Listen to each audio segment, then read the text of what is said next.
일단 128회 정보통신기술사 출제 1, 2, 3, 4교시 문제는 이미 다 보셨을 것 같고요. 1교시는 1번 문제를 보시면 팔진 PSK, 우리가 PSK하고 QPSK는 많이 했어요.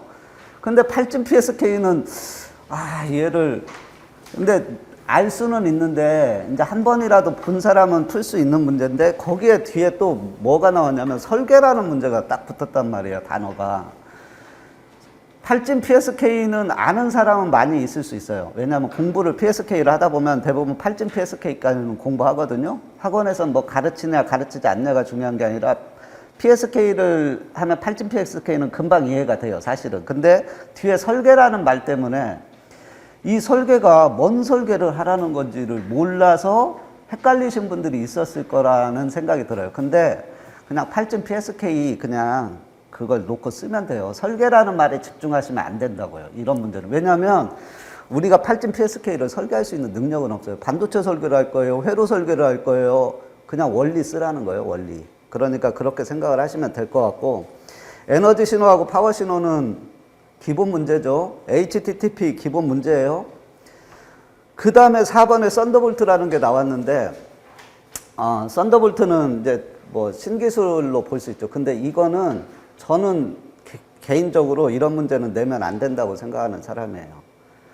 썬더볼트는 우리가 i381 이런 그 컴퓨터 주변 기기의 인터페이스 용어로 많이 사용되는 거거든요. 이게 물론 컴퓨터하고 주변 기기 간에 통신은 하죠. 통신으로 걔가 이루어지는 건데, 우리가 지금 여기 기술사에서 배우는 통신은 이런 통신은 아니잖아요. 그러니까 이런 류의 시험 문제를 물론 경향이나 이런 것 때문에 냈다라고 저는 생각을 하는데 출제 기준이 안 맞아요, 제가 보기에는. 맞출 수가 없는 문제라서 이런 문제는 좀 배제를 했으면 좋겠는데, 시험 출제자가 혹할 수 있는 문제이긴 하지만 시험 출제자가 자제하고 안 내야 되는 문제다라고 저는 이제 개인적으로 생각하고, 그 다음에 이제 NTP가 조금 헷갈릴 수 있는데, NTP는 우리 컴퓨터 네트워크 장비도 시간을 맞춰야 되잖아요. 시간을 어떻게 맞출 건가, 그런 시간을 땡겨오는 프로토콜들이 있어요. 아니면 받는다든지, 그거에 대한 거고. 그 다음에 드론 탐지 기술은 드론이 날라오면 이제 요즘은 드론이 좋은 용도로만 쓰이지 않잖아요. 공격형 드론이나 뭔가 나쁜 짓을 하기 위해서 날라오는 드론을 탐지를 해야 되잖아요. 그 탐지 기술의 종류를 물어보는 거고, 예전에 시험 문제로 안티 드론이라는 시험 문제가 나왔어요. 안티 드론의 연장선에 있는 시험 문제예요. 그래서 어렵지 않은 문제고요. 가장 문제는 10번 문제예요. 9번 문제는 IOB는 우리가 쉽게 예측할 수 있죠. 사실은 IoT, IOB, 비헤이비어니까 행동이니까, 사람들이 행동이라는 말을 붙이는 거는 사람뿐이 없어요. 물론 기계에다가도 붙이지만 지금 기계가 많지는 않으니까. IOB는 그러면 사람이 하는 행동을 데이터로 모으는 거죠. 모아서 걔를 처리해서 뭔가 유용한 짓을 하려고 하는 거니까, 그렇게 유추를 하면 IoT를 생각하면 IOB를 어렵지 않게는 쓸 수 있다라고 생각이 돼요. 근데 이제 그 다음 문제들이 나와요. 2022년 1월에 발표된 정보통신기술사 출제 기준에 어디에도 넣을 수 없는 문제예요. 출제 기준에 없어요. 이런 문제는 정말 내면 안 되는 문제를 그냥 꾸겨 넣은 거죠. 이제 이런 문제는 어려운 문제기도 하고, 거버넌스, 리스크, 컴플라이언스, 우리 이런 용어에 익숙하지가 않잖아요. 익숙하지가 않은, 전혀 정보 관리 쪽이나 이런 쪽은 이런 단어에 익숙해요. 근데 이제 우리는 그런 쪽이 아니기 때문에 이런 시험 문제는 배제를 해줘야 되는데, 그리고 출제 기준에 맞지도 않아요, 결론적으로. 그 다음에 이제 어시스트 GPS는 지금도 많이 쓰는 기법 중에 하나예요. 그러니까 GPS는 추기를 하는 기술이죠. 추기를 하는데 도움을 받아. 뭐에 도움을 받겠어요? 추기를 하려면 데이터를 위성으로부터 계속 받아야 되는데, 지가 먼저 받아 가지고 있다가 이동통신으로 보내주면, 이동통신은 데이터 속도가 빠르니까 금방 내가 그 데이터를 파악할 수 있잖아요. 아니면 내가 추기한 거를, 내가 위성으로부터 받은 내 위치 데이터를 이동통신으로 보내서 대신 계산해주고 그 데이터를 받을 수도 있죠. 이제 그런 형태의 도움을 받는 거를 어시스티드 GPS라고 하고 옛날 2G부터 사실은 있었던 개념이에요. 근데 이제 지금도 많이 쓰고 있는 방식이고 12번 같은 문제도 내면 안 돼요. 공동체 라디오. 라디오니까 우리 쪽 아니에요? 우리 쪽이죠. 근데 너무 지엽적인 문제예요. 그리고 기술이 아니에요, 얘는. 기술이 아니라 라디오 그냥 방송, 이 공동체를 위한 라디오 방송. 공동체라고 하면 우리가 생각할 수 있는 공동체가 우리가 지금 행정구역상으로는 동, 그 다음에 구청도 있고, 시청도 있고. 그러면, 뭐, 동으로 치면 그 동네 사람들을 위해서 FM 라디오 방송을 해주는 거죠. 그러면 방송국도 있어야 되잖아요. 그러고 그 지역만 하니까 전국 방송은 아니니까 출력이 작겠죠. 작게 해가지고 하는 그런 소규모 방송을, 그러니까 어떤 공동체를 위한 라디오 방송, 그런 주파수는 똑같아요. 88메가에서 FM 주파수 라디오 대역이, FM 라디오 주파수 대역이 88메가에서 108메가 대역이거든요. 그 주파수 중에 하나를 이제 안 쓰는, 이제 출력도 작고 하니까 그 대역을 하나 할당받아서 이렇게 쓰는 거죠. 그 다음에 이제 재난 발생 시 통신사업자의 통신시설 등급 지정 관리 기준, 이거는 이제 새로 나온 거예요. 새로 법이 제정된 건데, 그러니까 행정 예고되고, 그래서 등급을 지정했고 관리 기준을 만들었어요. 그래서 이제 그거에 대해서 물어보는 거예요. 그 다음에 이제 2교시는 뭐 크게 어긋나는 문제는 없죠. 의료 사물 인터넷은 제가 사물 인터넷 할 때 의료가 됐든 뭐가 됐든 그냥 사물 인터넷으로 놓고 의료라는 거를 거기에 접목하면 사물 인터넷을 써 나가는 방향하고 똑같다라고 말씀드렸고요. 이거는 결론은 무슨 문제냐면 사물 인터넷에 그냥 보안 문제 쓰는 거예요. 똑같은 문제고요. 그 다음에 이제 터널하고 지하 공간에 방송 수신, 이거는 수신 환경을 개선해야 되는 이유는 터널하고 지하 공간은 밀폐된 공간이잖아요. 그러니까 거기에서 무슨 천재지변이나 사고가 났을 때, 아니면 뭐 사고가 났을 때 거기에 갇히게 되거나 이럴 수 있으면 방송을 수신을 해야 되잖아요. 아니면 그 공간으로 대피해 들어갈 수도 있고, 이제 거기에서 이제 대피해 들어갈 수도 있고, 그래서 뭔가 방송을 수신을 해야 되니까 DMB나 FM은 반드시 우리가 청취할 수 있도록 환경을 개선하도록 돼 있죠. 그 다음에 재방송 설비. 그러니까 재방송을 해줘야 돼요. 그러니까 전파가 안 오니까. 그래서 시스템 구성도 뭐 수신 안테나 규격,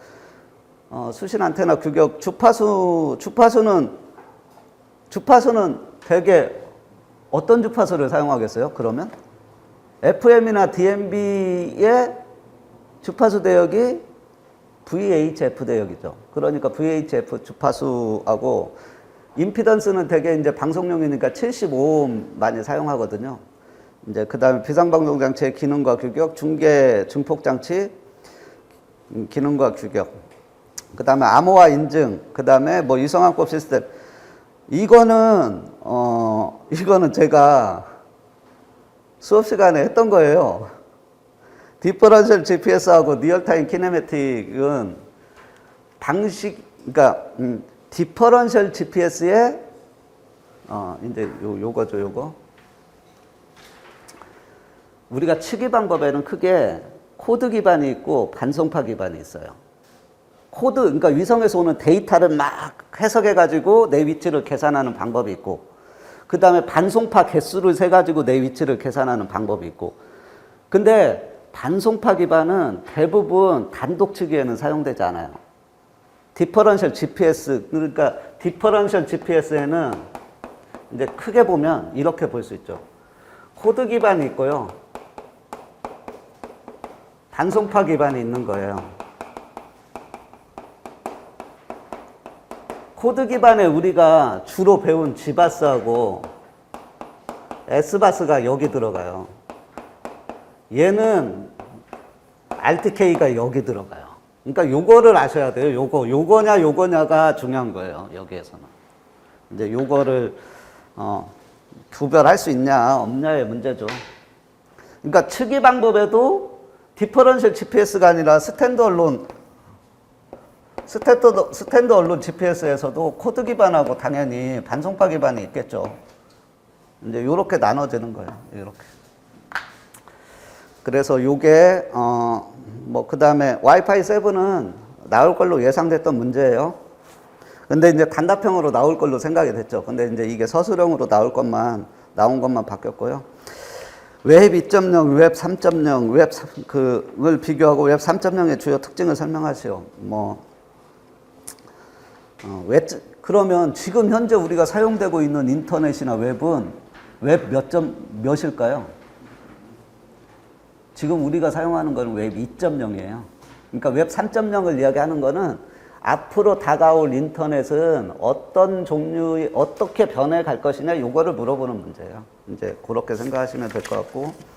3교시에 UICC, EUICC, USIM을 각각 설명하시오. 이거는 어려운 문제죠. 왜냐하면 우리가 SIM은 알겠는데 USIM하고 eSIM을, 그러니까 UICC 막 문제를 또 섞어놨어요. 그래서 더 힘들고요. 하여튼 이따 설명드릴게요. 사물인터넷 서비스 품질에 사물인터넷 똑같은 문제죠. 이거 어디에 나와 있냐면 정부 사물인터넷 도입 가이드라인 보시면 또 품질에 영향을 미치는 요소, 품질확보 방안 한 장짜리 딱 나와 있어요. 그 자료 보시면. 그 다음에 지능형 홈 네트워크 설치 기준. 이거 예측됐던 문제예요. 보안 문제하고 제가 기술 기준하고 보안 이거 예측됐던 문제죠. 어떤 식으로 시험 문제가 나올지는 모르겠지만 제가 보안 문제하고 홈 네트워크 나온다고 말씀드렸어요. 그래서 3번은 예상됐던 문제고요. 4번은 미러 사이트, 핫 사이트, 웜 사이트, 콜드 사이트. 이거는 뭐냐면 우리가 데이터 센터 있잖아요. 데이터 센터가 뻥 났어요. 얘가 어떤 이유에 대해서 됐든지 얘가 전체가 다 날라갔어. 그러면 데이터 센터를 복구를 해야 되잖아요.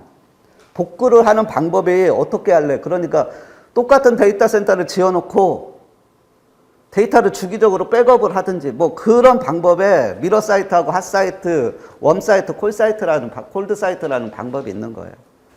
그 다음에 5번 같은 문제도 내면 안 돼요. 트래픽 제어에 대한 대기행렬, 트래픽 제어까지는 문제를 내도 되는데 대기행렬 이론 구성 요소를 설명하고 GM2하고 MM2 표현에 대해 기술하시고 이런 시험 문제는 내면 안 돼요.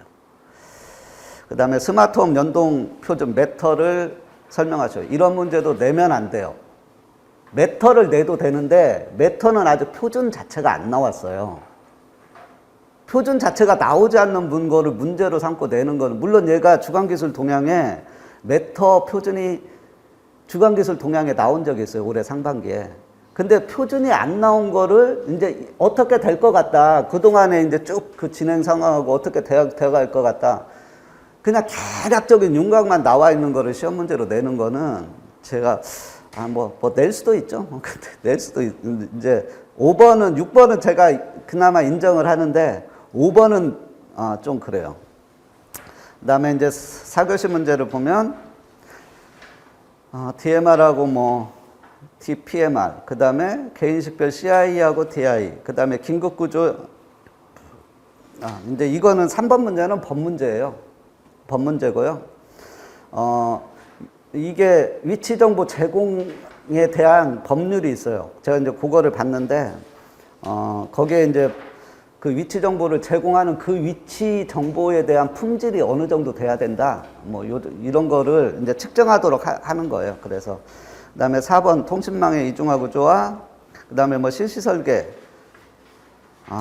실시 설계는 알겠는데 실시 설계 설명서, 설계 도면, 설계 내역서, 시방서 이런 것들이 항목별 작성 내용하고 항목별 작성 내용을 쓰라니까 그 세세한 내용을 알고 있어야 되잖아요.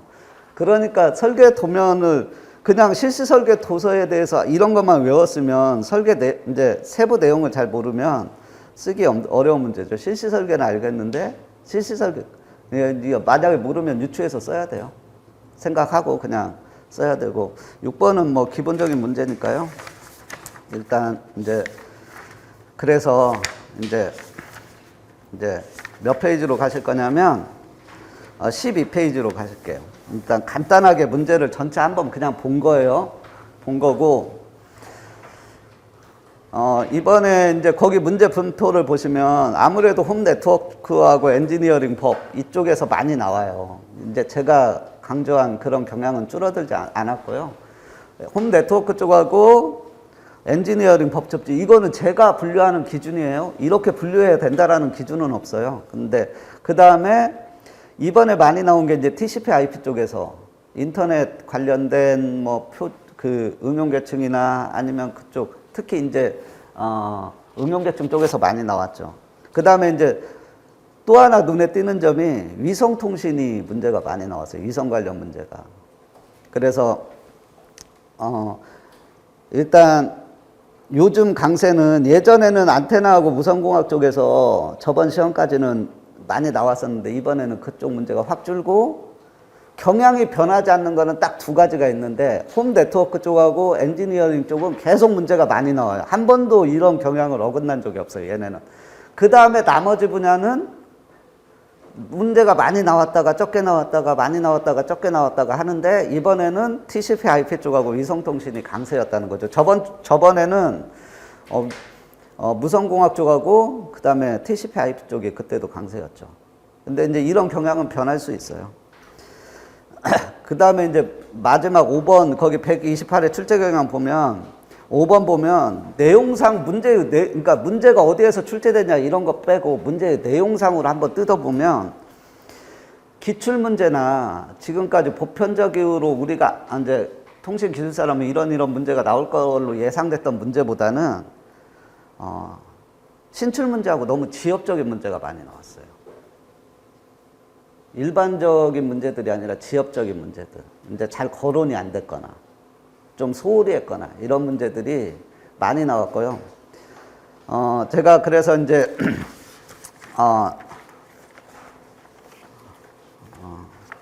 일단 문제를 풀죠. 그게 일단 제가 시간이 많지가 않아서 지금 벌써 20분이 됐네요. 그래서 이제 뭐 어떻게 출제될 거다 이런 거는 예측을 할 수 없어요. 기술사는 어떻게 다음에 나올 거다 예측이 안 되죠, 사실.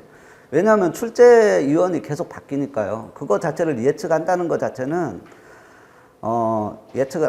예측 자체는 당연히 안 되고 문제 자체를 예측하지는 못하더라도 경향 자체, 그러니까 우리가 이번에는 이런 게 중요할 거다라는 문제들은 많이 나왔죠, 사실은. 많이 나왔는데 그 외의 문제들이 너무 편협하고 지엽적인 문제들, 아니면 나와서는 안 되는 문제들, 이런 문제들이 나왔던 거예요. 그러니까 어렵게 느껴지죠. 왜냐하면 제가 이번 시험 문제를 풀면서 1교시 문제 딱 받아보고 어렵네? 라고 생각했어요. 왜냐하면 1교시 시험 문제 이제 17페이지 가볼게요. 제가 아까 8진 PSK라는 문제로 나왔으면 노멀 했을 텐데 설계라는 말을 붙여서 나왔단 말이에요. 그러면 이 출제자는 과연 왜 설계라는 말을 붙였을까? 반도체 설계를 어떻게 하라, 8진 PSK 설계하라고 하는 건지 아니면 회로 설계를 하라고 하는 건지 그런 거를 주지 않고 그냥 설계 이렇게 줬단 말이에요. 이렇게 주면은 제가 생각하기에 문제를 잘못 출제한 거하고 똑같아요. 뭐냐면 뭔 설계를 하라고 명확히 줘야죠. 근데 그런 거 없이 그냥 설계 이렇게 줬다는 말은 그냥 이론적이고 개념적인 레벨에서 설계, 그러니까 어떻게 되는지를 설명하라고 뿐이 우리는 추측할 수 없어요. 그러니까 제가 그냥 8진 PSK로 놓고 써라 이렇게 말씀드린 거고요. 그래서 1번, 2번, 3번, 5번, 6번, 7번, 8번, 9번, 11번 정도를 잘하면 이제 13번을 알고 있었으면 13번 정도를 풀고 4번, 그 다음에 뭐 한 7번, 12번, 10번 이런 문제들이 대단히 헷갈렸을 것 같아요. 그래서 10문제를 풀기에 대단히 어려운 시험이에요. 이게 이번 시험이 단답형에 10문제를 풀어야 되는데 10문제를 다 풀기가 상당히 까다로운 시험이었다라는 게 제 1교시 시험 문제는 판단이에요. 근데 잘못 나온 문제는 제가 말씀드렸죠. 10번은 대표적으로 잘못 나온 문제예요. 제가 그래서 방송통신전파진흥원에 제가 글을 올렸어요. 출제 기준을 밝혀달라고. 한 7문제 정도 넣었어요. 그냥 제 생각대로. 근데 이 문제도 들어가 있어요. ITGRC. 그래서 여러분들 방송통신전파진흥원에 제가 비밀번호 알려드릴 거예요. 답변 어떻게 달리는지 보셔야 돼요. 제가 올렸어요. 글은 올라가 있어요. 출제기준, 정보통신기술사 출제기준 문의해가지고 제가 문제들에서 제 생각에 출제기준을 잘 못 잡겠다 하는 문제들을 제가 올려놨어요. 그래서 제 이름이 거기 박혀 있어요. 그러니까 이제 하여튼 딱 문제 띄우면 아직 답변 안 달린 거 한 열 몇 개 질문이 있어요. 그 중에 제 이름이 있으니까 그거 딱 방송통신 전파진흥원은 근데 이상해요. 질문을 올리면 그 사람만 볼 수 있도록 암호를 치게 대놓고 그 사람만 하도록 돼 있더라고요. 그게 말이 돼요? 아니, 질문 내용을 비밀번호를 자기만 보고 싶어 하는 사람들을 위해서 그런 메뉴를 만들어 놓을 수는 있는데 모두 그런 걸 원하지 않는 사람도 있을 수 있잖아요. 그러면 공개할 수 있도록 메뉴도 만들어 놔야죠. 그런 메뉴가 없어요. 거기 딱 하면 비밀번호 딱 뜨는 창 나와요. 비밀번호 이거예요.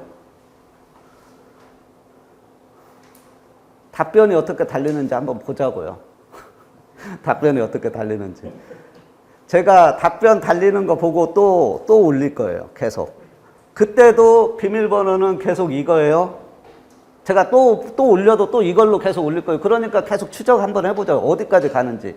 제가 이번에는 제가 저번 시험에도 인공지능 문제는 좀 과한 거 아니냐. 우리 쪽에. 인공지능의 인공지능에 그냥 아주 기본적인 내용을 물어보는 거는 제가 오케이 할 수 있어요. 근데 알고리즘 자체를 물어보는 거는 너무 과하다, 우리 쪽에. 제가 그렇게 말씀드렸어요. 저번 시험에도. 근데 제가 저번 시험에는 안 올렸어요. 참았어요, 한번. 왜냐하면 처음에 출제기준이 제정이 됐기 때문에 너무 이제 출제기준 제정되고 곧바로 시험이 있었기 때문에 이번 시험 문제는 그렇게 못 챙겼을 수도 있겠다. 근데 이번 시험은 아닌 거예요. 왜냐하면 이미 6개월이 지났기 때문에 방송통신전파진흥원에서 출제위원들을 불러서 문제를 출제할 때 이 문제가 어느 출제기준에 정확히 해당하는지 검증을 하고 문제를 출제를 해야 되는데 그런 과정을 저는 안 거친다라는 지금 생각이 들어서 그런 거예요. 그러면 이 기회에 그런 관행을 바로잡아야 된다. 출제기준을 발표를 했으면 그 출제기준에 맞게 학원이나 학원생들이 공부할 거 아니에요. 아니면 그냥 개인적으로 공부하시는 분들도 그 출제기준에 맞춰서 공부를 하고 계실 거 아니에요. 근데 출제기준에 어긋난 문제들이 나오기 시작하면 이거를 뭐 기술사 시험을 산으로 보내자는 건지 저는 이해를 할 수가 없어요. 그래서 이번 기회에 저는 관행을 바로 잡아야 된다고 생각했고요. 이거예요, 이거. 다른 분이 올리셔도 돼요. 올리셔도 되는데 비밀번호를 이걸로 해주시면 좋죠. 똑같이 그냥 다 이걸로 하세요. 그냥 혹시 나도 질문 올려봐야 되겠다 해가지고 올리세요. 올리고 비밀번호만 이걸로 해주세요. 그러면 누구든지 볼 수 있잖아요. 예, 이제 거기까지 설명드렸고, 이제 그러면 이제 문제를 봐야죠. PSK는 그러니까 0이냐 1이냐를 위상에 따라서 위상을 변화시키는 방법이죠. 근데 거기 탈진 PSK의 블록 다이어그램을 보면서 이게 뭐하고 비슷해요? 16컴하고 똑같아요. 근데 거기에 뭐만 다르냐면 이것만 다르죠. 여기에 16G는 4비트가 오잖아요. 4비트가 한꺼번에 쭉 들어와서 직렬로 2비트씩 하는 거잖아요. 근데 여기는 당연히 8진이니까 3비트만 들어오겠죠. 3비트만 들어오고 여기가 이렇게 돼 있어요. 얘네는 두 개는 I하고 Q는 극성이에요. 극성을 결정하는 거고요. 얘는 4배를 결정하는 애인데요. 얘가 이렇게 와서 이렇게 되죠. 얘가 1 아니면 0이잖아요. 얘가 1이면 얘는 반드시 0이고요. 얘가 1이면 얘는 반드시 0이에요. 그러니까 두 개가 같지 않다고요. 그러니까 이렇게 볼 수 있죠. C가 1이면 얘가 4배이라고 제가 말씀드렸어요. 1이면 0.541이라고 하고 C가 0이면 거기 1.307이죠. 1.307이라고 하면 이 두 개가 어떻게는 안 나오냐면 이렇게는 안 나온다는 거예요. 11일 때면 0.541 하고 여기가 0.541이나 1이면 반드시 이쪽은 뭐가 나와요? 1.307이 나와요. 여기가 1.307이면요. 얘는 반드시 0.541이 나와요.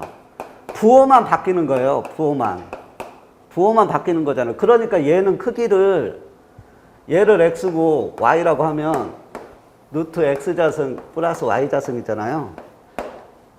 그러니까 문제는 뭐냐면 이 크기가 이렇게는 안 나와요. x자승 플러스 x자승 이렇게는 안 나온다고요. 이렇게는 안 나와요. y자승 플러스 y자승 이렇게는 안 나와요. 이거는 안 나오고요. 반드시 이런 형태로 나오니까 크기는 다 동일해요. x자승하고 y자승 플러스 마이너스만 바뀌는 거잖아요. 그러니까 그래서 크기는 다 동일한 팔진 PSK가 완성이 되는 거죠. 위상만 8개로 구성되는 거예요. 이제 그런 형태고요. 그래서 이진 PSK가 스펙트럼 효율이 n이라고 하면 팔진 PSK는 3배가 되죠. 3비트가 날아가니까요.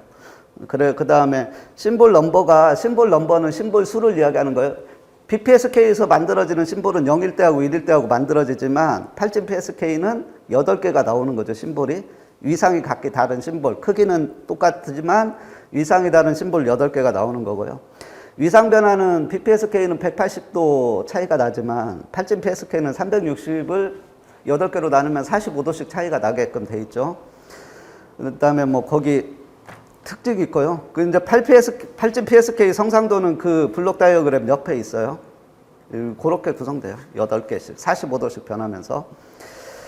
그 다음에 이제 에너지 신호하고 파워 신호인데 이거는 제가 통신이론 첫 시간에 가르치는 거고 그래서 어렵지 않아요. 그 신호 그냥 비교하라고 하는 거니까 비교표를 만드는 게 최종 목적이고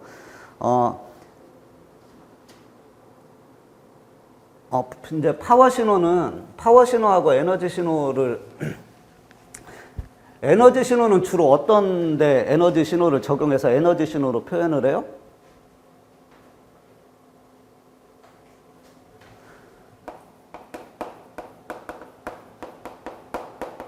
결정 신호나 아니면 비주기적인 신호. 비주기성 신호에 대해서 그다음에 산발적이거나 산발적인 이런 말들이 가지고 있는 말이 뭐냐면요. 이런 말에 공통적으로 표현된 의미가 뭐냐면 무한대가 아닌 거예요. 신호가 유한한 거예요.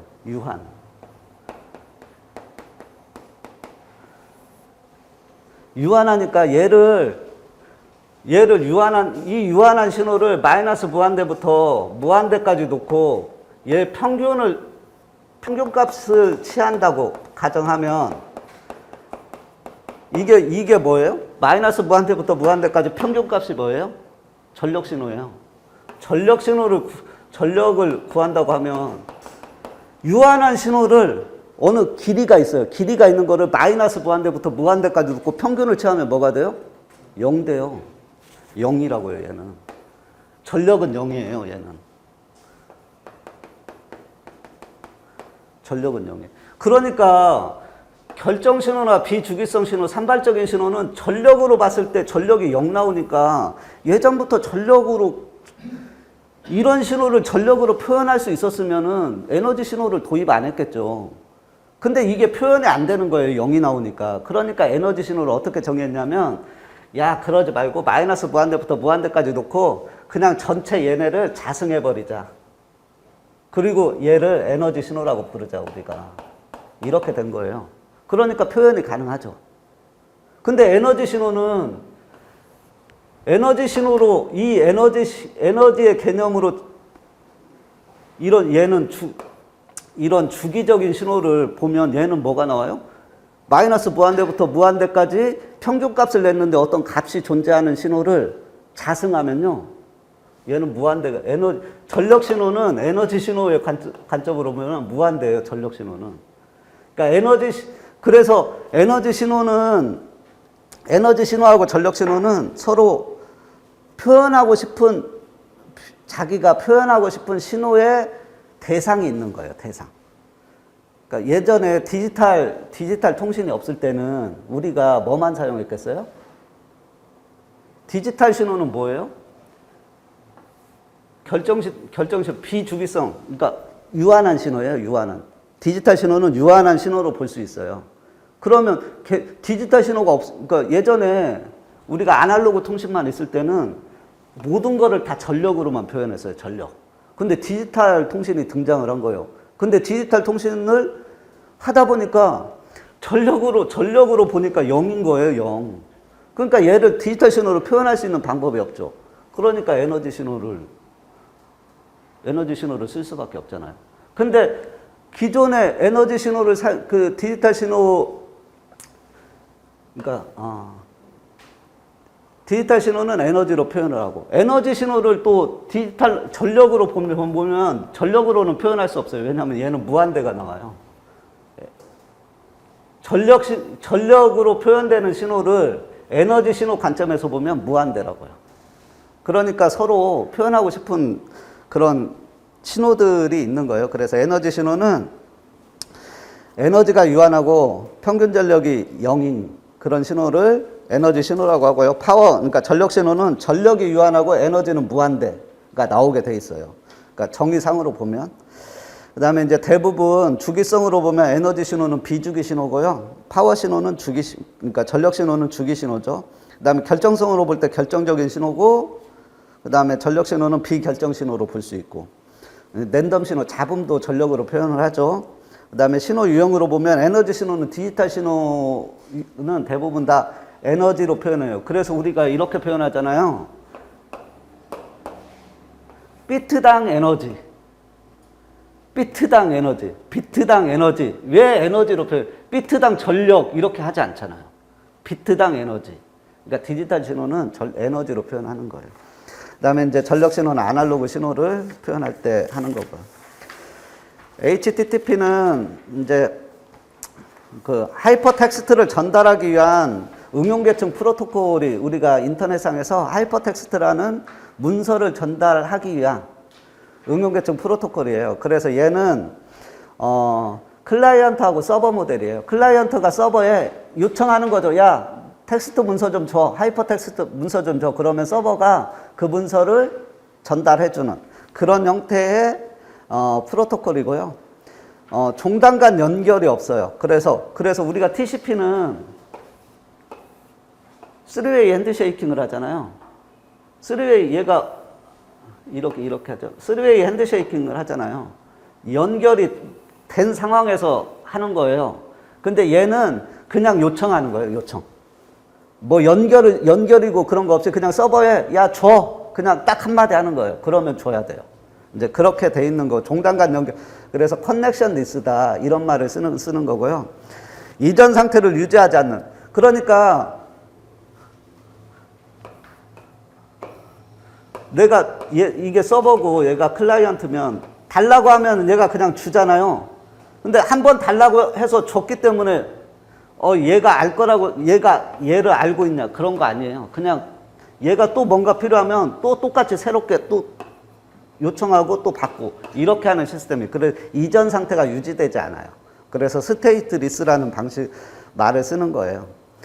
그 다음에 이제 그 하이퍼텍스트의 구성은 라인 헤더 바디, 그러니까 메시지 구성은 라인 헤더 바디로 되어 있고요. HTTP는 TCP를 사용하죠. TCP를 밑에 하단에 전송계층 프로토콜로 TCP를 사용하고, 네트워크 계층은 뭐를 사용하냐면 IP 버전 4나 IP 버전 6를 사용하죠. 그 다음에 이제 멀티캐스트는 HTTP는 미주원이고, 클라이언트 서버 모델이고, 뭐 이제 그래서 그 COAP하고 비교한 게 있어요. COAP는 우리가 IoT에 응용계층 프로토콜로 사용되는 것 중에 하나죠. 그 다음에 이제 썬더볼트는 거기 적어놨는데, 인텔이 애플의 요청으로 개발한 차세대 전송 인터페이스다. 그러니까 인텔이 개발한 거예요. 애플이 요청하고. 그래서 i3플리 이제 그 이전에 썬더볼트 이전에 가장 빠른 인터페이스를 제공하는 거는 이제 i3플리 1394 정도가 이제 i3플리 1394는 우리가 송신자가 있고 수신자가 있고, 물론 컴퓨터하고 주변기기를 송신자냐 수신자냐로 보면 그렇게 볼 수는 있지만 주로 이제 컴퓨터 주변기기나 인터페이스 아니면 회로 내부에서 사용하는 거예요. 회로 내부에서. 내부에서 i3 1394의 프로토콜, 그러니까 인터페이스 규격이나 프로토콜로 빠른 속도로 뭔가를 전달하고 싶을 때 사용하는 방식이죠. 그래서 이제 썬더볼트는 지금까지 나온 방식 중에는 제일 빨라요. 그 다음에 이제 빠른 속도, 그 다음에 속도도 되지만 전원을 공급받을 수가 있어요. 그게 뭔 말이냐면, 예전에 노트북을 내가 충전하려면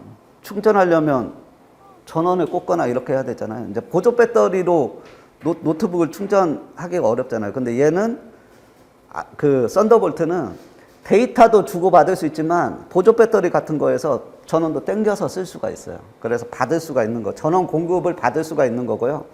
그 다음에 이제, 하나의 포트로 6대까지 연결할 수 있어요. 거기 데이지 체인이라고 나와 있는데 다수의 기기 장착 가능. 그러니까 데이지 체인이 뭐냐? 데이지 체인은 이렇게 연결하는 거를 데이지 체인이라고 해요. 여기에 세대가 있다고 하면 4대? 이렇게 연결해 가는 방식이 데이지 체인이에요. 이렇게? 이게 데이지 체인. 이런 방식으로 6대까지 연결하는 거예요. 연결할 수 있다고 하는 거예요.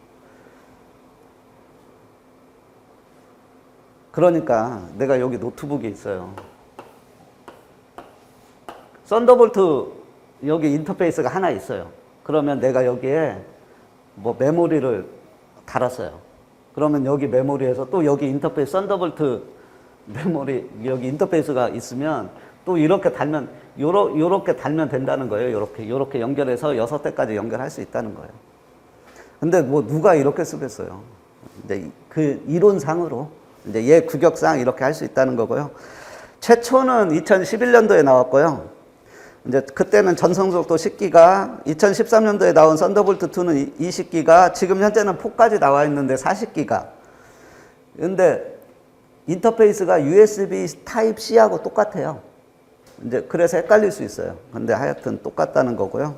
그래서 거기 USB 4하고 비교해 놓은 자료가 있으니까 참조하시면 되고, 그 다음에 위성통신 밴드별 주파수와 특징. 이거는 제가 위성통신 할 때 항상 말씀드리는데, 밴드는 위성통신에서는 주파수 밴드를 뭐 숫자로 부르거나 이러지 않는다. LX, CX, QK, 카. 제가 이렇게 분류한다고 말씀을 드렸고, 요거를 알고 계셔야 된다고 말씀드렸어요. 왜냐하면 가끔 면접 볼 때 물어본다. 그래서 이런 용어를 알고 있어야 된다. 이런 기호를 알고 있어야 되고, 면접 볼 때 물어보기 때문에 이런 주파수 대역을 위성에서는 이렇게 부르기 때문에 얘를 암기하고 있어야 된다고 말씀드린 적이 있어요.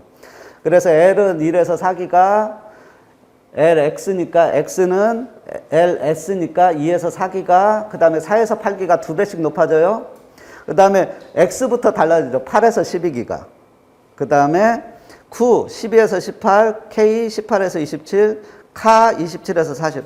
위성통신도 주파수가 이제 점점 높아지고 있어요. 예전에 원래는 이제 그 대부분 LSC 요 정도에서 위성통신을 많이 했는데, 지금은 이제 주파수가 뭐 K나 Q 그러니까 Q는 또 많이 쓰고 있고, K나 카 이런 쪽으로 많이 올라가고 있다, 이렇게 말씀드린 적이 있어요.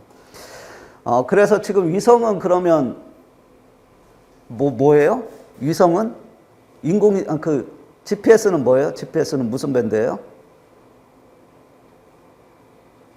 GPS요. L밴드잖아요, L밴드. 그러니까 우리가 L1 반송파냐, L2 반송파냐, 이게 이 L이 그 L이에요. 그러면 얘는 어디에서 사용되고 있는 거예요? 이거는 1에서 2기가구나. 우리가 이렇게 예측할 수 있잖아요. 1에서 2기가 사이에 있구나. 이렇게 예측할 수 있잖아요. 이제 그래서 자세한 설명은 안 드릴게요. 그냥 얘는 LS, CX, QK, 카. 나머지는 그냥 위성통신이 뭐고, 위성통신은 뭐가 좋고, 그 다음에 시스템 구성은 어떻게 되고, 그 다음에 주파수 밴드는 이렇게 되고, 특징은 이렇게 되고, 요거를 그냥 문제는 밴드별 주파수와 특징인데 걔만 쓰면 뭐하니까 이런 식으로 좀 더 쓰는 거죠. 그 다음에 이제 지빅하고 SFP는, 지빅은 기가비트 인터페이스 컨버터 우리가 많이 알고 있죠. 스위치나 이런 데 붙어 있는 거예요. 이제 광으로 전송하기 위해서. 근데 SFP하고 지빅은 사실은 엄밀한 의미에서는 크기 차이뿐이 없어요. 그래서 분류 이렇게 이렇게 제가 비교표로 만들었긴 하지만 사실은 자세히 읽어보면 크기 차이뿐이 없기 때문에 크기 차이하고 뭐가 인터페이스만 큰 게 인터페이스를 더 많이 제공하겠죠. 작은 것보다는. 그래서 커넥터의 형태가 SC하고 LC 두 가지를 할 수 있지만 SFP는 LC 타입만 가능해요. 또 그 차이뿐이 없어요. 나머지는 기능이나 동작이나 이런 것들은 다 똑같아요. 근데 이제 지빅이 너무 크기 때문에 SFP로, 요즘은 SFP를 많이 사용하고 있어요. 이제 추세가 그렇게 바뀌어 가고 있다. 이제 요 정도를 쓰면 될 것 같고요. NTP는 이제 그 다음에 문제 7번에 NTP.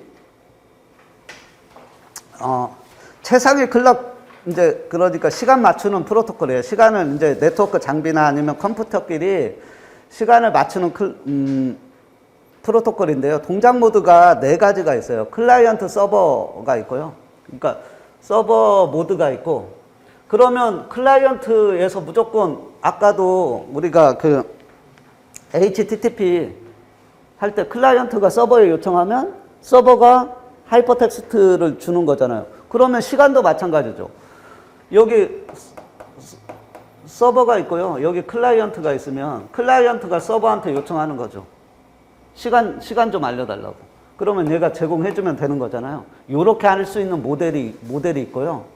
그 다음에 클라이언트하고 클라이언트들끼리도 할 수 있어요.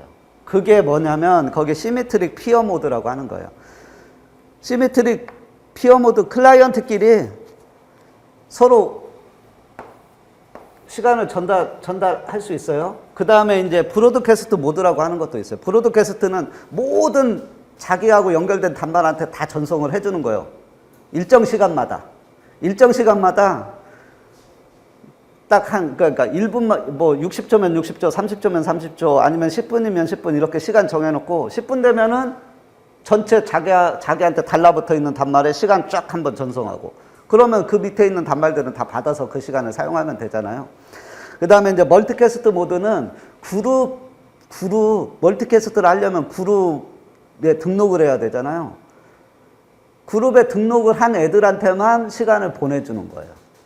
그러니까 브로드캐스트하고 멀티캐스트의 차이가 뭐예요? 브로드캐스트는요, 이렇게 하는 거잖아요. 다 전송하는 게 브로드캐스트잖아요. 멀티캐스트는 이렇게 하는 거 아니에요?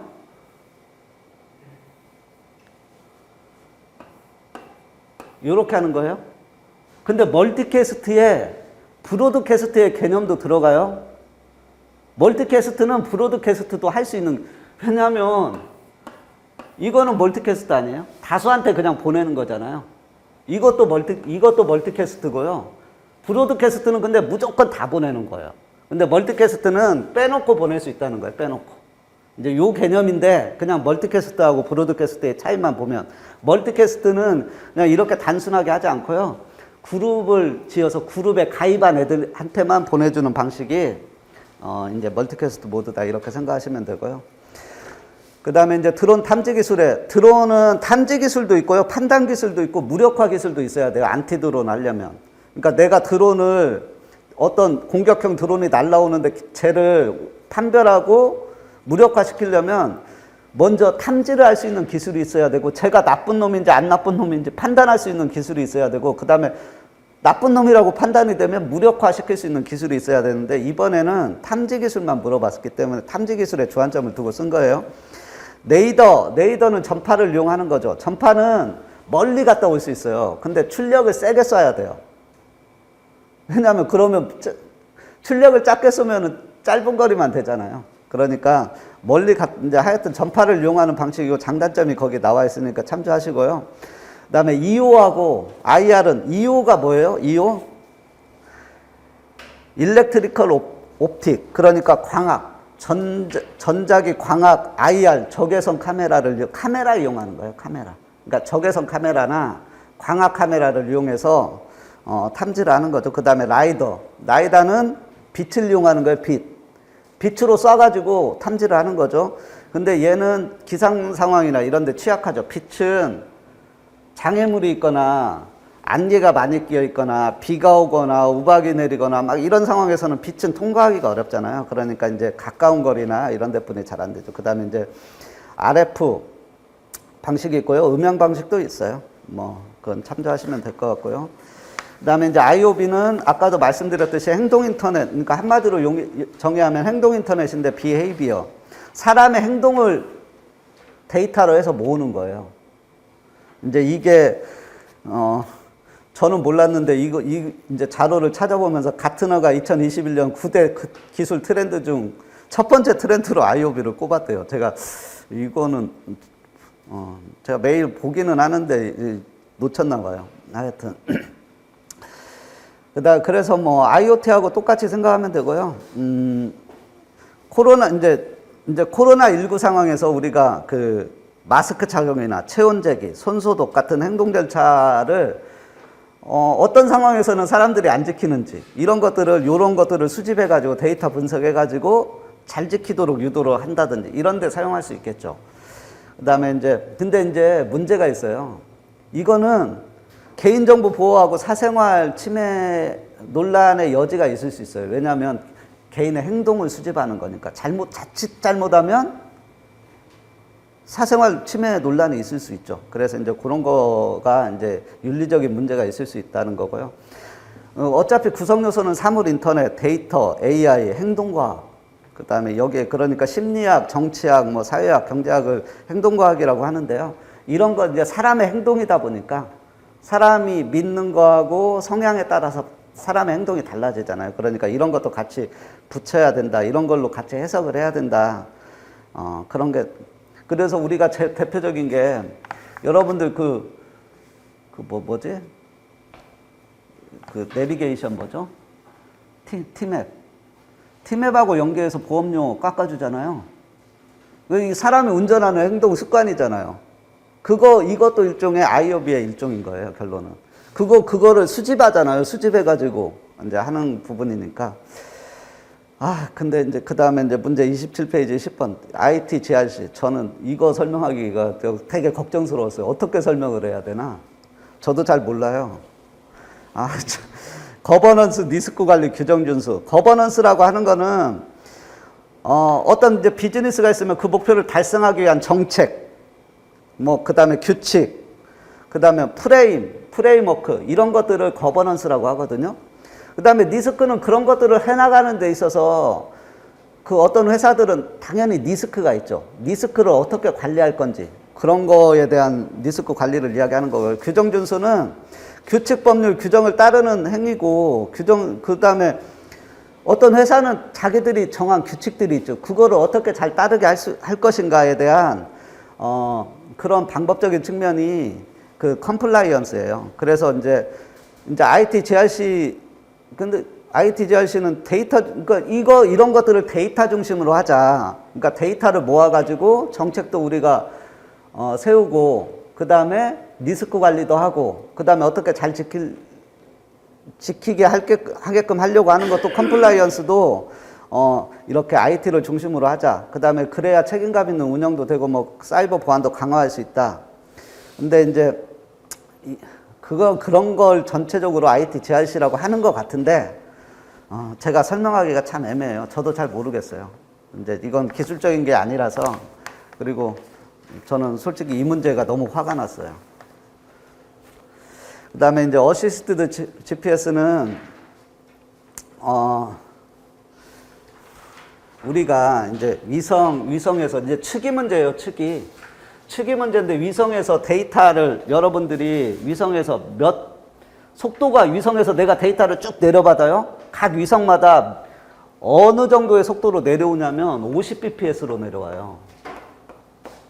초당 50비트만 온다고요. 이 데이터가 가지고 있는 정보를 보면 알마낙이라는 정보가 있고요. 이퍼머리스라는 정보가 있어요. 제가 이제 이동통신할 때는 설명드리는데 요 두 개를 다 합쳐야 전체 위성 정보를 알 수가 있고 내 위치를 알 수가 있어요. 근데 이거를 전체 다 봤는데 12.5분 걸려요. 이거 이제 프레임, 이 50bps로 내려오는 위성통신의 프레임을 쫙 해보면 쫙 나와요. 그래서 11.5분 딱 걸려요. 그러니까 내가 내비게이션을 처음 사가지고 딱 켰어요. 그러면 모든 정보를 다 가지고 있으려면 12.5분 동안 무조건 기다려야 돼요. 근데 이렇게 하지 않겠다는 거예요. 이 어시스트 GPS는. 그러니까 위급 상황에서는 이게 문제가 되잖아요. 위급 상황에서는. 그러니까 GPS를 켰는데 위급선 11.5분을 기다려야 돼. 그러니까 우리가 요 알마낙이나 이퍼머리스 정보를 그런데 내 내비게이션은 그냥 키면은 바로 잡던데요. 그거는 이미 여러분들 내비게이션에 알마낙이나 이퍼머리스 정보를 그 이전에 받았던 정보를 저장하고 있어서 그런 거예요. 저장하지 않고 있으면, 근데 이제 처음 저는 샀다고 가정을 한 거예요. 그러면 이거를 TTFF라고 내가 타임 투 퍼스트 픽스라고, 그러니까 타임 투 퍼스트 픽스, 처음 내 위치를 결정하는 그 시간을 TTFF라고 하거든요. 이 TTFF를 줄이려면 결론은 이 시간을 줄여야 되는 거죠. 그러니까 어떻게 하냐면 이제 이렇게 하려고 하는 거예요. 여기 위성이 있으면 내가 여기에서 정보를 받죠. 근데 12.5분을 기다려야 돼요. 그러니까 얘도 기지국에서도 받아가지고 여기에 서버에 저장하고 있다가 얘한테 보내주는 거죠. 이렇게. 얘는 속도가 이거 아니잖아요. 엄청나게 빠르잖아요. 그러니까 순간적으로 안다고요. 얘는. 순간적으로 아니까 모든 정보를 다 가지고 있으니까 여기 위성에서 오는 정보를 딱 받고 내 위치가 어디다 바로 알 수 있는 거예요. 그러니까 이게 첫 번째 기능이고요. 이게 이제 어시스트 GPS의 첫 번째 기능이고, 두 번째는 이제 알마낙하고 이퍼머리스 뭐 이런 게 아니라 얘는 일종의 기준국 역할을 얘가 해서 얘는 자기 위치를 알고 있어요. 위치 정보 받았어요. 그러면 얘는 여기에서 이 기준국이니까 오차가 얼마나 나는지 알 수 있잖아요. 그러니까 얘가 받은 정보를 얘한테 보내주는 거예요. 보내주면 얘는 보정 정보를 가지고 있기 때문에 이 위치를 가지고 보정을 해서 얘한테 다시 주는 거예요. 그러면 얘 위치 정확도가 더 높아지잖아요. 이렇게 하는 게 두 번째 어시스트 GPS의 기능이에요. 그래서 그런 이야기가 적혀 있어요. 거기 이제 그래서 어시스트 GPS는 예전에 이제 2G부터 사실은 나왔던 개념이었는데 지금도 쓰고 있어요. 그래서 그 다음에 이제 공동체 라디오 방송은 좀 더 빨리 진행하겠습니다. 왜냐하면 시간이, 공동체 라디오 방송은 FM 주파수 대역에서 10W의 소출력, FM 주파수 대역은 88에서 108메가 대역이고요. 우리가 100W로 돼 있나요? 10W. 10W면 몇 dBm이에요?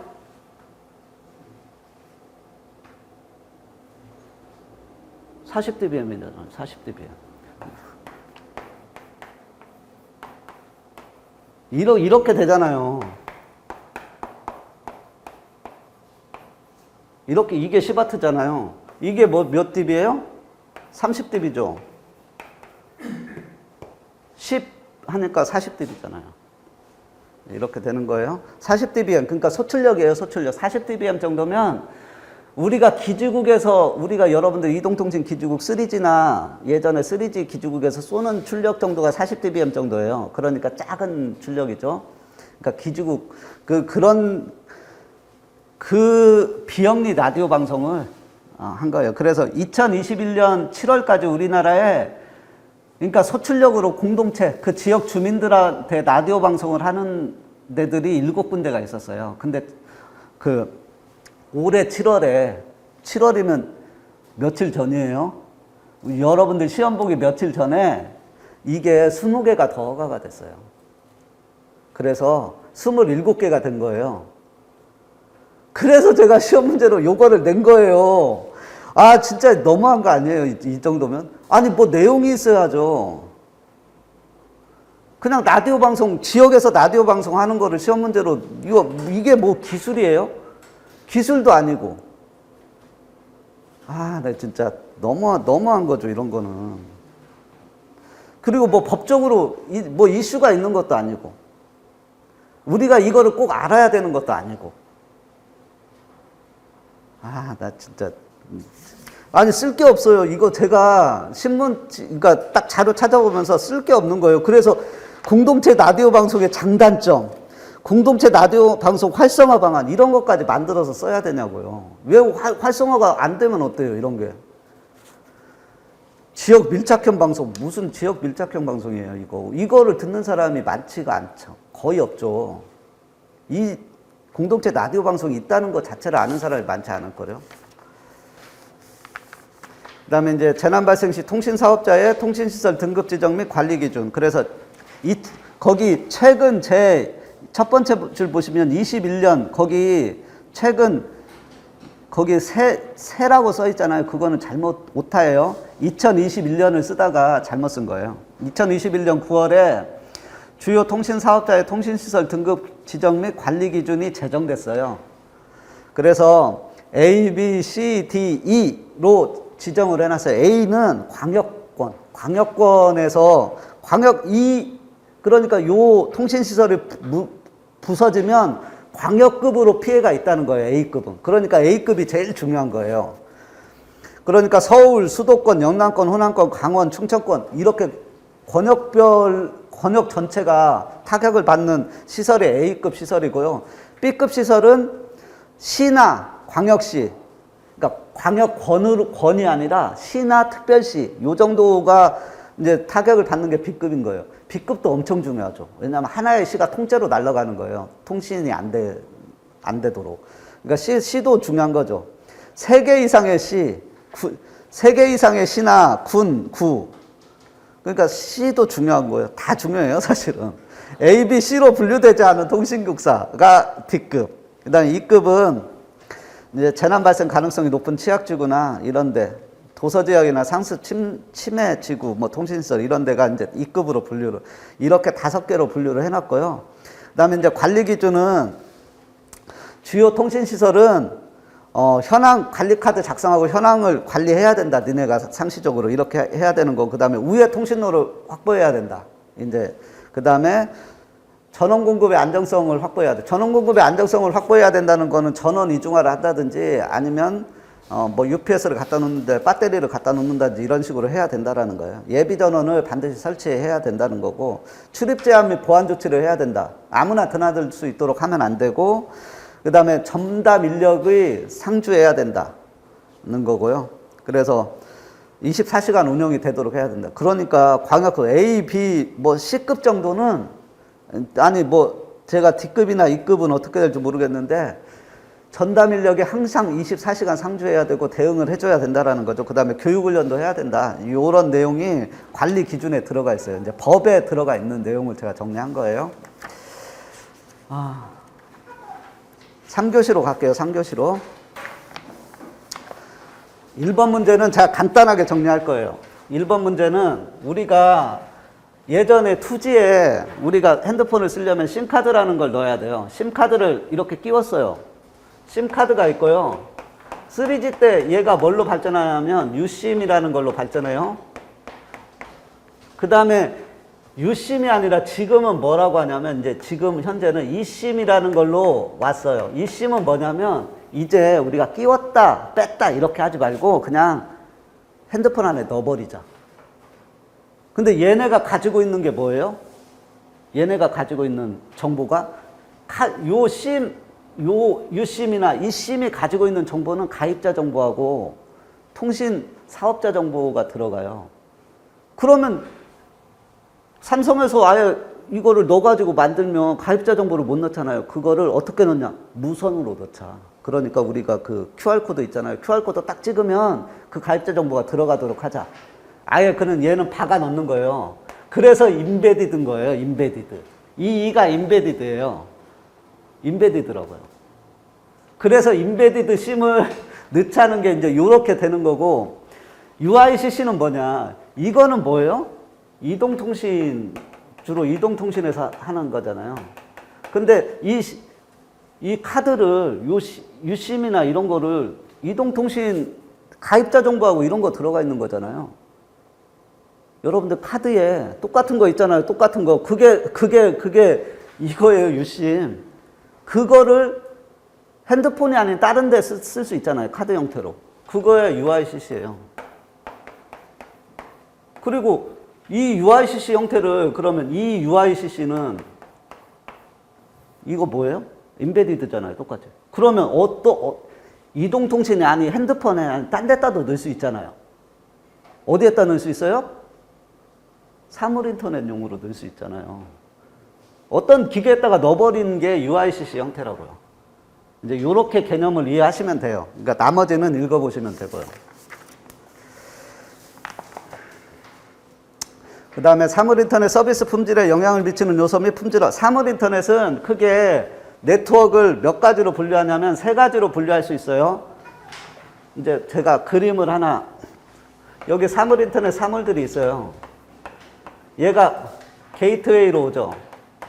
아니면 여기에 이 게이트웨이에서 안테나 달고 기지국으로 연결할 수 있어요. 아니면 이 게이트웨이 자체가 기지국이 될 수도 있어요. 아니면 여기에 이제 이렇게 오죠. 그럼 얘가 이렇게 될 수 있잖아요. 여기가 이제 이렇게 되는 형태고, 그 다음에 여기 이 후단부터는 어떻게 돼요? 게이트웨이하고 기지국 있으면 여기에 이동통신망을 거치든지 아니면 네트워크를 거치든 그냥 일반 네트워크라고 할게요. 네트워크, IP 네트워크. 얘 거쳐서 오면 여기에 이제 뭐 데이터 센터로 모이든지 뭘로 모이잖아요. 모이면 여기에 이제 네트워크 서버가 있든지 아니면 이제 플랫폼이 있잖아요. 플랫폼. 그래서 네트워크 구분을 어떻게 하냐면 대부분 이렇게 해요. 여기에서 여기까지. 여기에서 여기까지. 여기까지.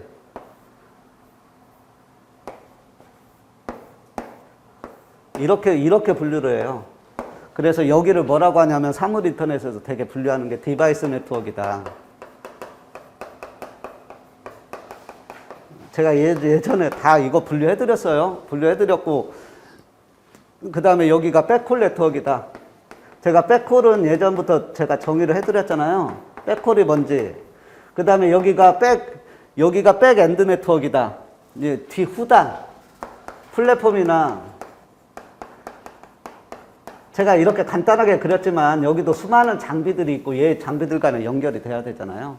그러니까 이제 요렇게 분류한 상황에서 거기 이제 사물 인터넷 네트워크 구성. 그 다음에 품질에 영향을 미치는 요소가 이제 여기에서 신호가 합세가 된다든지 여기 무선 품질이 안 좋으면 일단 서비스가 안 될 거 아니에요. 그래서 서비스 품질에 영향을 줄 수 있고, 그 다음에 여기 네트워크 장비의 용량이나 아니면 품질이 안 좋을 경우에 대역폭이 부족하면, 그러니까 회선이 지원을 못해, 대역폭을. 그러면 이쪽에 당연히 영향을 주겠죠. 그러니까 서비스 그래서 안 좋아질 수 있고, 여기는 서버 CPU나 메모리 이런 게 부족하면 서비스에 영향을 미칠 수 있다. 이렇게 이제 거기 지금 그 몇 페이지예요? 50페이지에 돼 있고, 그러면 얘는 어떻게 해야 되냐? 요거를 극복하려면 얘는 무선 품질이 안 좋아지는 거를 방지해야 되잖아요. 그러면 일단 여기 인증된 제품들을 써야 되고, 그 다음에 여기 무선 환경을 주기적으로 최적화해야 되고, 이런 내용이 들어가 있는 거예요. 그래서. 그 다음에 여기에 만약 품질 저하 구간이 있으면 여기 백홀 네트워크에서는 얘를 개선해야 되고, 그 다음에 주기적인 품질 평가를 해야 되고, 그 다음에 트래픽 이용량을 주기적으로 체크해서 트래픽 이용량이 너무 많아지면 뭐 증설을 하든지 바꾸든지 회선을 바꾸든지 이런 식으로 해야 되고, 그 다음에 여기 백엔드 네트워크에서는 여기 성능 측정하고 이렇게 해서 서버 네트워크 성능 측정을 해서 개선을 해야 되고, 뭐 이런 내용들이 들어가 있어요. 이게 정부 사물인터넷 도입 가이드라인 보시면 똑같은 내용이 있어요. 그다음에 이제 지능형 홈 네트워크 설비 및 설치 기준 및 기술 기준. 이거는 지금 현재 개정이 됐죠. 개정이 됐고 보안 이슈가 있었어요. 2021년 11월에 보안 이슈가 있어서 월패드 해킹 문제가 있었죠. 그래서 이제 얘도 지능형 홈 네트워크도 그림을 한번 그려드리면 이제 이렇게 돼요. 우리가 인터넷 라인이 들어오죠. 이제 우리 아파트로 들어온다고 생각하죠. 그러면 맨 먼저 뭘 거칠 것 같아요? 여기에 방화벽이 있어요. 방화벽으로 들어온 다음에 그 다음에 있는 게 여기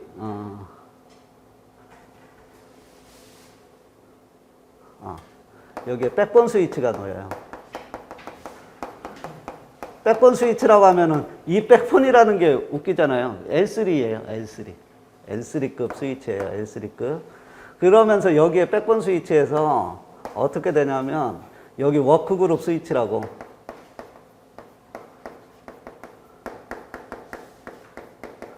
얘가 L2급이에요. L2.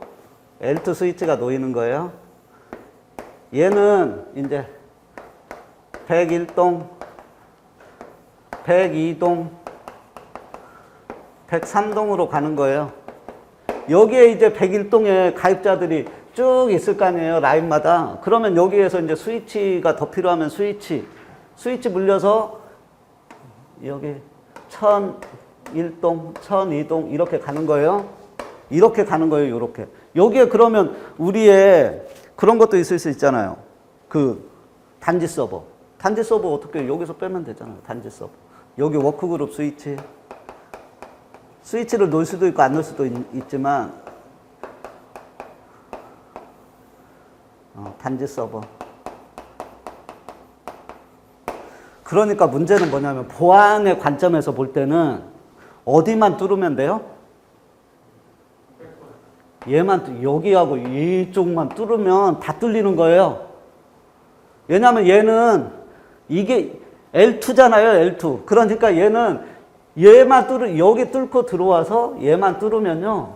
여기는 다 그냥 계층상으로 2계층이잖아요. 그러니까 하나의 네트워크인 거예요. 여기는. 그러니까 누구든지 가서 그냥 어느 집이든지 방문하면 되는 거예요. 해커는. 이제 이렇게 돼 있는 거예요. 지금 요 문제가 있었던 거예요. 이제 보안상으로. 근데 이제 기존에 신문이나 나온 거는 여기 가입자 됐네. 월패드가 문제다. 이 월패드가 월패드 문제 아니에요.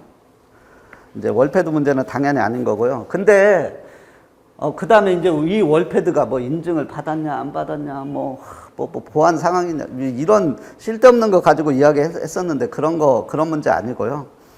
그래서 거기 지능형 홈 네트워크 주요 구성 요소를 제가 써놨어요. 이 세대 단말기는 여기 이제 이쪽으로 올라가서 이제 요 가정 하나만 여기에서 요 가정만 보면 이렇게 되는 거잖아요. 여기 세대 단자함으로 요게 들어와요.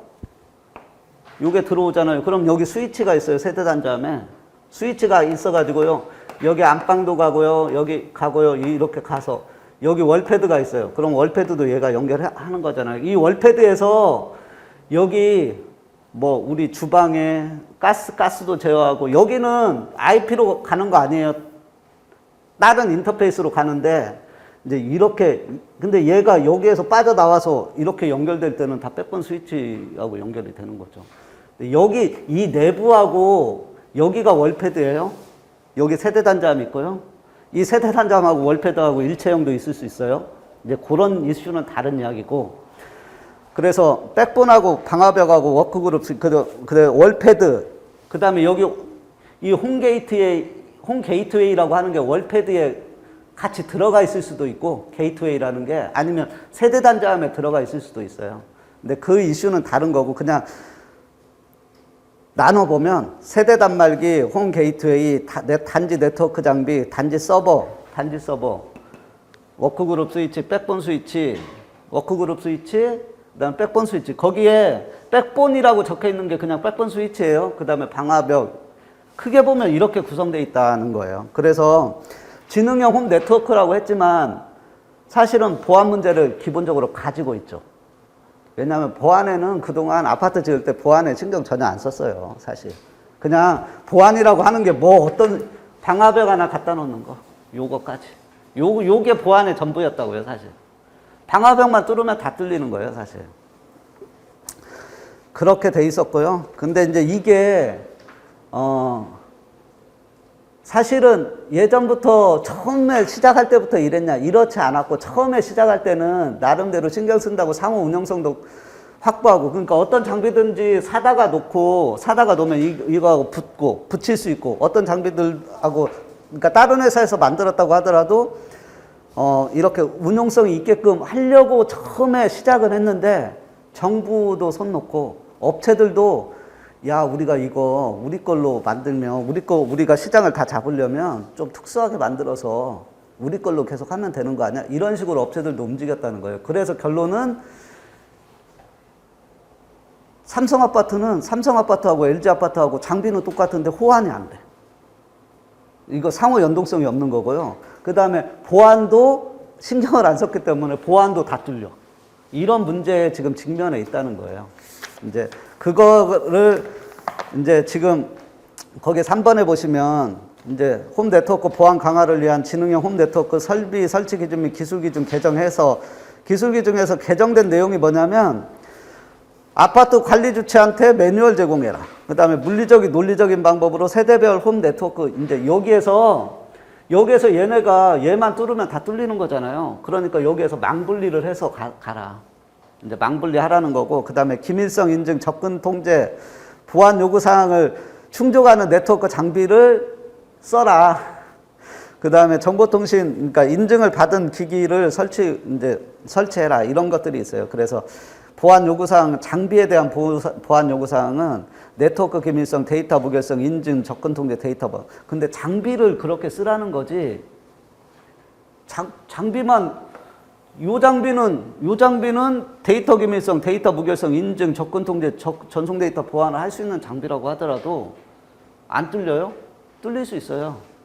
문제는 큰 틀에서 정보 이 보안이 안 뚫리는 방법적인 측면을 지금 고민은 하고 있는데 이제 쉽지가 않은 상황이죠. 뭐 하여튼 그런 문제예요. 이제 큰 틀에서 말씀드린 거예요. 이제 그 다음에 재해복구 시스템은 미러 사이트는 뭐겠어요? 지금 현재 운영되고 있는 거하고 똑같은 사이트를 만들어 놓고 미러 사이트니까 데이터가 계속 오고 가고 하면서 현재 업데이트되는 오고 가는 데이터들도 이쪽 사이트에서 계속 주기적으로 받는 거예요. 받아가지고 액티브의 개념이에요. 얘도 동작하고 얘도 동작하는. 그 다음에 핫 사이트는 뭐냐면 똑같은 걸 또 똑같이 만드는 거예요. 데이터도 받아요. 근데 액티브 스탠바이 개념이에요. 액티브 스탠바이. 그 다음에 웜 사이트는 뭐냐면 똑같지 않아요, 이제부터. 똑같지 않고요. 중요한 자원들만 부분적으로 다른 사이트에 보관하고 있는 거죠. 그러니까 모든 데이터가 다 보관되고 있는 게 아니고요. 주요 데이터만 보관되고 있는 거고, 데이터도 실시간으로 백업을 하는 게 아니고요. 수시간에서 한 하루 정도, 요 정도 걸리는 데이터들을 백업을 하는 거예요. 그러니까 이제 얘가 고장나면 일부 데이터는 소실이 되는 거죠. 그 다음에 콜드 사이트는 데이터를 보관하는데 뭐 아주 최소한의 데이터만 보관하고 있는 거고요. 필요할 때 다시 만들어 가지고 복구하자. 그러니까 아주 초보적인 데이터들만 보관하고 있는 거고요. 그래서 복구 시간은 액티브니까요. 하나가 죽었어요. 여기가 부셔졌어. 그러면 얘가 액티브니까 당연히 즉시 복구가 되겠죠. 근데 핫사이트는 액티브 스탠바이니까 얘가 죽으면 얘를 기동시켜야 되잖아요. 바로 기동시킬 수 있는 게 아니라 데이터 센터급이기 때문에 수시간 정도 걸려요. 그 다음에 이제 웜사이트는 주요 데이터만 가지고 있잖아요. 그러니까 복구하는데 시간이 더 많이 걸리는 거예요. 그 다음에 콜드 사이트는 더 말할 것도 없고요. 그래서 이제 거기 장점하고 단점이 있죠. 뭐냐면 액티브로 하려면 똑같이 만들어 놓고 똑같이 동작 계속 백업 받으면서 똑같이 동작시켜야 되니까 데이터는 최신적이고 높은 안정성이 있죠. 하나가 죽어도 바로 할 수 있으니까. 그 다음에 신속한 업무 재개가 가능한 반면에 초기 투자 비용이 많아야 돼요. 왜냐하면 똑같이 만들어야 되니까. 두 개를. 그 다음에 유지보수 비용도 똑같이 유지보수도 똑같이 해줘야 될 거 아니에요. 그러니까 유지보수 비용도 많죠. 그 다음에 업데이트 데이터가 많은 경우에는 과부하가 걸릴 수 있죠. 근데 이제 대부분 그러면 미러 사이트, 핫 사이트, 웜 사이트, 콜드 사이트 중에 데이터 센터들은 어떻게 할까요? 예? 되게 핫 사이트나 웜 사이트로 하겠죠. 미러 사이트로 할까요? 미러 사이트로 해도 되죠. 그러니까 돈 많은 회사들은 미러 사이트로 할 수 있고요. 자기 데이터가 중요하다고 생각하면 미러 사이트로 해야 돼요. 당연히. 그 다음에 이제 대복구 시스템 구축 순서를 그 뒤에 넣어놨고요. 그 다음에 이제 재복구 시스템을 구축할 때 고려를 뭘 해야 되는지 이거를 넣어놨어요. 그 다음에 이제 문제 5번에 보시면, 그 트래픽 제어는 여러 가지 방법으로 지금 하고 있어요. 큐 관리도 있고요. 트래픽 쉐이핑도 있고요. 수락 제어도 있고, 혼잡 관리가 다 사실은 트래픽 제어의 방식인데, 지금은 대기행렬 이론은 큐잉 이론이라고 돼 있잖아요. 큐 관리에 대해서만 물어본 거예요. 그래서 트래픽 제어의 큐잉 이론은 얼랑이라는 분이 처음에 만든 거예요. 처음에 만든 건데 어떻게 돼 있냐면 우리가 트래픽이 들어오면요. 그러니까 이게 장비예요. 장비면 여기 어디에 쌓아놔야 되잖아요. 일단 저장해야 되잖아요. 저장해야 되잖아요. 그 다음에 얘를 처리해야 되잖아요. 처리하고 얘를 내보내야 되잖아요. 그러니까 구성 요소는 4가지가 있어요. 뭐냐면 들어오는 데이터. 그 다음에 저장. 거기에 저장이라고 하면 대기 장소를 이야기하는 거예요. 큐잉 이론에서는 대기 장소라고 불러요. 대기 장소가 있고 거기 서버라고 있는 게 처리하는 거예요. 처리. 처리를 몇 군데서 하냐? 서버가 하나냐? 2개냐? 이런 거를 따지는 거예요. 그 다음에 출발, 내보내는 거. 4가지로 이루어져요. 그래서 고객의 도착, 대기장소, 서버, 고객의 출발은 이렇게 생각하시면 돼요. 데이터가 들어오고요, 저장되고요, 처리되고요, 데이터를 내보내는 4가지 과정으로 이루어진다는 거고요. 그 다음에 대기행렬의 표시는 거기 이제 얘는 캔달이라는 사람이 이 모형을 만들었대요. 그래서 캔달의 대기 모형이라고 하는데 A는 뭐냐면 여기 트래픽이 들어올 때요. 들어올 때 어떻게 들어오냐. 얘가 수학이에요. 얘가 분포가 어떻게 지수 분포를 따르면서 들어오냐, 분포를 봤을 때 어떻게 들어오냐, 그러니까 데이터가 어떻게 들어오는지 그거를 수학적으로 따진 게 거기 A예요. A. 그래서 거기 G. 거기 그 다음에 M. 대기행렬 이론의 GM2하고 MM2 있잖아요. G가 들어오는 고객에 관한 정보를 이야기하는 거예요. G는 G는 뭘 이야기하는 거냐면 일반이나 임의분포를 따르면 G라고 부르고요. M이라고 부르는 거는 뭐냐면 지수분포를 따를 때는 M이라고 부르는 거예요. 그 다음에 거기 이제 B가 있잖아요. B. 그러니까 A, B, C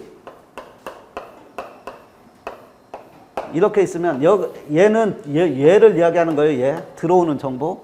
그 다음에 여기 B는 뭘 이야기하는 거냐면 고객의 서비스 시간 분포. 서비스 시간 분포. 그래서 B는 서비스 시간 분포를 이야기하는 거고 그거는 어떤 분포, 어떤 수학적인 모델을 따르고 있냐 걔를 보는 거예요. 그 다음에 여기 C는 여기 처리되는데 처리하는 서버가 몇 개냐 요거를 본 거예요. 그래서 2라고 하면은 당연히 처리하는 서버가 2개가 있는 거예요. 2군데서 처리하는 거예요. 이제 그렇게 생각하시면 되고, 그래서 서비스 과정, 그 다음에 거기 이제 GM2하고 MM2 있잖아요. 도착 과정, 서비스 과정, 도착 과정, 서비스 과정, 서버의 수. 이거를, 쓰라고 하는 건데 참, 이거를 시험 문제로 내도 되는지 참, 저는 참 의문이에요. 그 다음에 이제 매터는, 스마트 홈에서 상호 연동 표준이에요. 상호 연동을 어떻게 할 건지. 그래서 얘가 처음에는 2019년 12월에 아마존, 애플, 구글이 스마트홈 사업자들이잖아요. 얘네들이 프로젝트 칩이라는 거를 결성을 해요.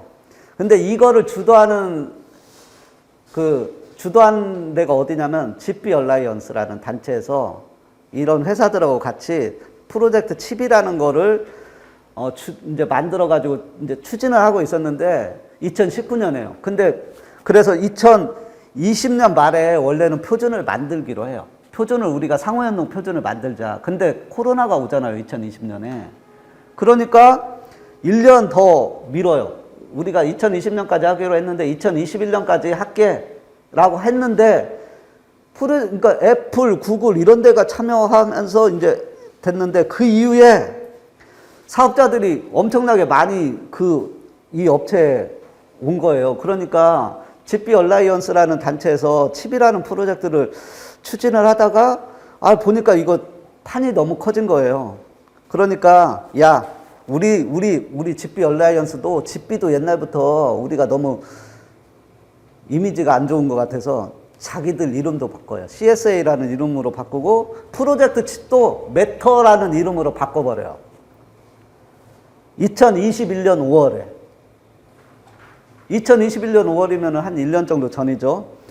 그러니까 그리고 야, 우리가 이제 정말 많은 업체들이 이제 들어왔으니까 우리가 여기 이제 판이 너무 커졌다. 그래서 우리가 좀 더 그 표준도 2022년으로 연기하고 그 다음에 뭐 기본 코드라든지 그 개발 키트라든지 아니면 인증 기준이라든지 절차도 완벽하게 해서 만들어내자. 그래서 올해 연말까지 그거를 만들기로 한 거예요. 그러니까 판이 커졌다고 해서 얘를 시험 문제로 내기에는 애매한 거예요. 그냥 연동 표준이에요. 딱 개념 하나는. 그 위에 거의 없어요, 내용이. 그래서 그냥 이제 장단점. 그러니까 거기에 그런 요구사항만 있는 거예요. 노 에너지. 그 다음에 뭐 설계 이렇게 하자. 그 다음에 뭐 무선을 견고하게 만들자. 뭐 보안은 뭐 잘하자. 뭐 어플리케이션은 뭐 이런 거 하자. 요 정도뿐이 없어요. 표준이라고 볼 수 있는 게 없죠. 왜냐하면 표준 자체가 안 나왔으니까. 그래서 뭐 동작 방식 써놨는데요. 그냥 일반적인 IP 위에서 돌아간다. 요것만 다른 거예요. 그래서 별거 없고요.